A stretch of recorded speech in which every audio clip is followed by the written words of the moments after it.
Madame, mademoiselle, monsieur, bonjour et bienvenue dans ce magazine où nous allons cette fois partir à la rencontre du professeur Steven Lorez. Professeur, bonjour. Bonjour. Alors, je me permets quand même de prendre votre curriculum vitae. Vous êtes neurologue et directeur de recherche FNRS. Vous dirigez le Centre du cerveau au CHU de Liège et l'unité de recherche GIGA, Consciousness et Coma Science Group de l'Université de Liège également. Et vous venez, c'est ça qui est intéressant, de publier un livre, La méditation, c'est bon pour le cerveau, aux éditions Odile Jacob. Alors, ma première question, c'est qu'est-ce qui fait qu'un neurologue choisit d'écrire un livre sur la méditation ? Alors, en effet, je viens de loin, avec un esprit très cartésien, scientifique, critique. Et je me souviens, dans les années 2000, il y avait un journaliste qui me demandait « Qu'est-ce que vous pensez de la méditation pleine conscience ?» J'ai vite regardé les publications et j'ai un peu considéré ça comme un effet de mode. Et puis, c'est à travers un événement personnel, une crise où je me retrouve comme papa de 3 jeunes enfants seul, grand questionnement émotionnel et donc stress, difficulté à s'endormir, on prend des somnifères, antidépresseurs, je fumais beaucoup, je constate vite que ce n'est pas la bonne voie. Et c'est à travers le yoga que j'ai découvert la méditation. On est 2012 et puis l'année d'après, je vais donner une conférence à Paris. Et il y a aussi Mathieu Ricard qui fait une conférence et on parle après. Je suis assez transparent, donc il me demande comment ça va. Je dis ben, pas top là. Et alors Mathieu Ricard, qui est ce moine bouddhiste, le traducteur de Dalai Lama, m'a dit ben, viens avec moi en retraite.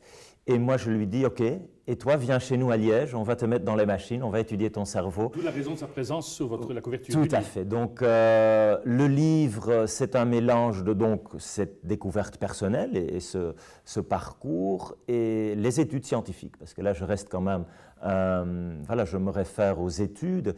Et comme médecin, maintenant, je prescris la méditation et donc j'essaye, à travers aussi des petits exercices simples, raconter ce que c'est la méditation et ce que ça peut nous apporter. Alors justement, c'est quoi exactement la méditation ? Alors, pour moi, c'est un peu comme le sport. Il y a différentes disciplines, différents exercices. Quand on dit « je fais du sport », ben, peut-être on s'entraîne les jambes, on va courir, ou son biceps dans la salle de gym. La méditation, en réalité, c'est juste une sorte d'entraînement de son mental, où on peut faire des exercices d'attention, contrôler ses émotions.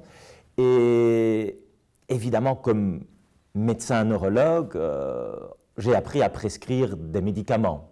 Quand il y a des symptômes, je vois beaucoup de patients qui ont des céphalées, des douleurs chroniques, mais aussi des anxiétés, dépression, burn-out. Et j'ai appris à prescrire des pilules et je pense que c'est important de parler de la méditation et des autres techniques où on peut devenir un acteur, on a vraiment ce moyen de mieux gérer notre stress, qui est quand même dans notre société parfois un défi. Et donc, ça demande un effort. Et dans le livre, j'invite chacun à essayer. Il y a différents exercices où le défi, c'est de trouver qu'est-ce qui me fait du bien à moi. Et donc, ça demande un peu plus de temps. Souvent, on veut une solution rapide et facile, et pourtant, il y a tellement d'autres choses qu'on peut faire. Est-ce que c'est une solution qui est universalisable, ou bien tout le monde n'est pas enclin à entrer dans un chemin de méditation? Alors, je pense, d'un côté, dans le livre, j'essaye de faire un résumé de ce qu'on a observé dans les études. Et il y a maintenant suffisamment d'études qui montrent, oui, ça peut nous aider à mieux gérer le stress, ce stress qui va aggraver toute une série de symptômes. Après, quand on va parler vraiment de maladies spécifiques, il y a encore beaucoup de recherches cliniques qui sont nécessaires pour mieux comprendre ces indications, aussi ces contre-indications. Donc c'est clair que quand vous avez un problème, allez voir un médecin. Mais je pense que c'est bien aussi que ce médecin, peut-être, connaît mieux la méditation. Moi, je n'ai rien appris pendant ma formation en médecine ou en neurologie, et je trouve que c'est peut-être un peu dommage. Je suis soignant, et donc pour les patients, maintenant, on sait que ça peut aider, et aussi pour moi-même, parce que je suis dans une profession où on est à risque au burn-out, et donc j'essaye de demander un peu plus d'attention pour notre bien-être mental à travers ce livre. Et comment vos patients réagissent quand vous leur proposez la méditation?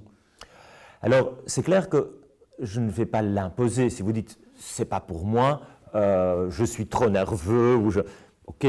Mais justement, quand on dit ça, parfois ça pourrait être une bonne idée. Et enfin, j'en parle avec d'autres interventions qui améliorent notre hygiène de vie. C'est clair qu'il n'y a pas que la méditation. Il faut, je pense, être attentif à... Probablement que vous et moi, on ne bouge pas assez. Ce n'est pas magique, c'est vraiment maintenant bien démontré qu'on peut jouer un rôle plus actif et donc c'est important, j'en parle. Et puis c'est chacun qui va avoir son parcours. Parfois ils reviennent et ils ont lu un livre justement ou ils ont essayé une application et je l'ai décrit un peu dans le livre aussi. Il y a différentes possibilités, il y a séminaires, des retraites qui sont organisées. Évidemment, il faut éviter les gourous, les charlatans. Hein. Donc, je pense que c'est important d'être en bonne main, un professionnel de la santé. Mais oui, je prescris de la méditation et les patients reviennent plutôt heureux et satisfaits. Et c'est quelque chose alors qui se fait tous les jours? Est-ce qu'il y a une dimension religieuse dans la méditation ou...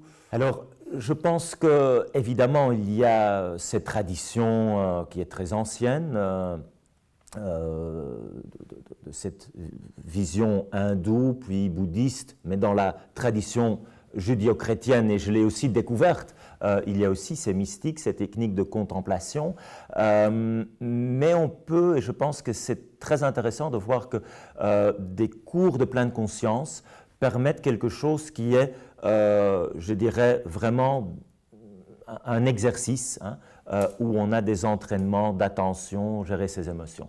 Et puis, je dirais méditation 2.0, ou pour ceux qui, en effet, recherchent donner un sens, ce côté plus spirituel, oui, je pense que là aussi la méditation peut aider, mais comme médecin, je le vois plutôt comme un outil qui permet peut-être de mieux gérer notre mental, qui a une énorme force, mais il y a deux côtés à la médaille. Parfois, ça peut devenir des ruminations qui donnent des angoisses, des insomnies. Et je pense que historiquement, alors qu'on a des cours d'éducation physique avec des profs dédiés, pourquoi pas être un peu plus attentif justement à notre bien-être mental et cette intelligence émotionnelle. On investit beaucoup dans la connaissance, le rationnel, et le défi est peut-être de se reconnecter un peu avec ce côté plus intuitif, plus émotionnel justement, cet univers intérieur. Et donc la méditation, pour moi, peut être utile dans ce contexte-là. Il y a une intelligence émotionnelle, est-ce qu'elle existe celle-là dont on nous parle quand on lit l'erreur de Descartes de Damasio, quand on lit ces livres sur l'intelligence émotionnelle? Vous, comme neurologue, vous la... Je pense qu'elle est très importante et aussi comme scientifique. Justement, il y a quand même ce besoin. On peut regarder les étoiles, l'arc-en-ciel, une naissance, la vie autour de nous et mieux la comprendre, je dirais, d'un point de vue scientifique, rationnel. Mais il y a aussi le vécu. Et peut-être que ce côté-là, qui est justement moins rationnel, on l'a un peu négligé depuis... la révolution industrielle, l'homme qui contrôle la nature et pour le moment, il y a le réchauffement de la planète et le défi avec ces technologies, on est beaucoup de temps derrière les écrans, on nous parle beaucoup de l'intelligence artificielle qui pour moi n'est pas intelligence, elle ne perçoit rien et justement le défi c'est d'investir dans ce qui nous rend différents de ces ordinateurs. Et ça, c'est nos émotions. Et je pense qu'il y a vraiment un défi là. Et donc, pour moi, la méditation, elle m'a beaucoup appris. Et oui, c'est bon pour notre cerveau.